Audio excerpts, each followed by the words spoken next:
but it's through the suppression and the control of energy that we are most enslaved, more enslaved than most of the other sectors.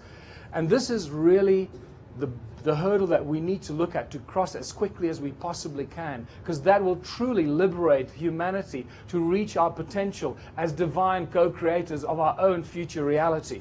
So, free energy has been discovered. What are we actually doing here? Still looking for free energy or alternative energy. What we're doing here is we are trying to outsmart and circumvent those that have stopped the flow of free energy. And these are these characters called the banksters and their private money. And it is these banksters and these secret societies, as Sasha Stone calls them, the Babylonian clan, that clan that goes back thousands of years. These guys love to show off and hide their symbolisms in plain sight, shoving it in our face. It's on the money that we use. It's everywhere around us. And this boasting with what they're going to do to us and how they're going to manipulate humanity is all around us. It's not just something that's being used recently. It goes back thousands and thousands of years. So the money stops the flow of free energy. Remember, without money, all energy is free. That is an important connection to make. And no hurdle to progress will prevent us from reaching whatever energy we want to develop. So human origins provides the answer. And I'll come back to the species with amnesia and the great human puzzle, the three fundamental questions that most of us have been asking ourselves most of our lives. Who are we? Where do we come from? Why are we here? The fact that we don't have answers at the click of a button or the snap of my fingers means that we don't know. We're speculating, we're searching for these answers. We are truly a species with amnesia that is waking up from this amnesia. And this is why these conferences are so critical and vital to help us wake up and help being the seeds of consciousness to wake up all those around us, just like David Icke has told us. And I'm so excited to hear this is happening, because I didn't even know that the People's Voice was at such an advanced stage of becoming a reality. So what we find when you start looking at the origins of humankind and the origins of all things, that sound and resonance become the common denominators of all creation stories. It doesn't matter where you look, and eventually you will find that it's sound and resonance that come into play.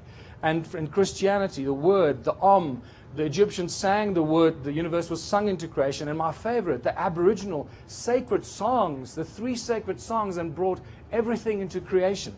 And just to describe, to demonstrate it with some illustrations, it's the 6 days of creation that are directly and instantly linked to sacred geometry, as we know. It's the 6 aspects of and sound frequencies. And it's all to do with resonance, the 6 aspects of the all-seeing eye of Horus. This one very obviously shows us that we're dealing with resonance and sound and harmonic ratios.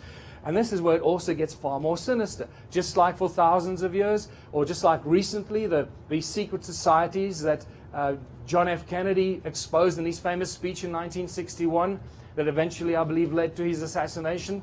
These same secret societies are referred to go back thousands of years, and they've been leaving these secret encoded messages for us everywhere.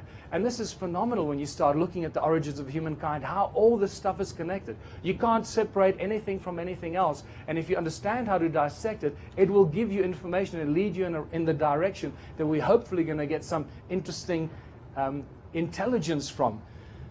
The hidden occult messages in plain sight, like I mentioned. Today, just as they were thousands of years ago, hidden occult messages of the controlling of the humanity for millennia. It's been going on for thousands of years. And the all-seeing eye of Horus, many of you may not be aware of this, is actually just the representation of the pineal gland. How they've taken control of our pineal gland, which is really to do with sound and resonance and frequency. It's a frequency receptor, receiver, and transmitter that should give us telepathic ability and qualities, which it clearly does not do.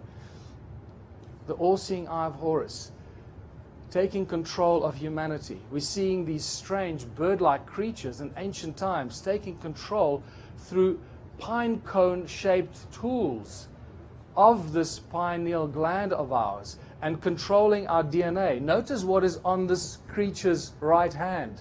A very interesting circle with 12 cone-shaped structures moving towards the center. That becomes important in understanding how this stuff is shoved in our face as to the control of humanity.